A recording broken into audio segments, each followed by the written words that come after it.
I specifically wrote the prompt around the 5 love languages, which is this prompt that talks about each of the 5 love languages: acts of service, words of affirmation, physical touch, gift giving, and quality time, and thinking about each of these domains as what is one thing I can do to show care to a loved one through each of these love languages.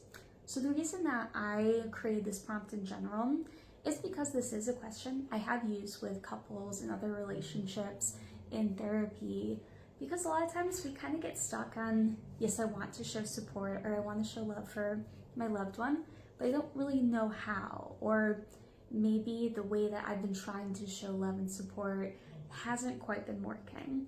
So I use this modality of the 5 love languages, which is just one way of kind of looking at this question. There are, of course, pros and cons to the 5 love languages, but I use it as this kind of way of getting ourselves to think in different ways, getting ourselves to think beyond just sitting and listening, as ways of showing support and ways of speaking to different love languages a person may have. So I hope you enjoyed my prompt as well as some of the others in our journal. So the journaling prompt that I wrote is, what is one intrusive thought that keeps surfacing for me today? If I were to describe this thought as almost a separate character or voice, what would it say? What would it look like? And the inspiration for this prompt really came from this idea of parts work.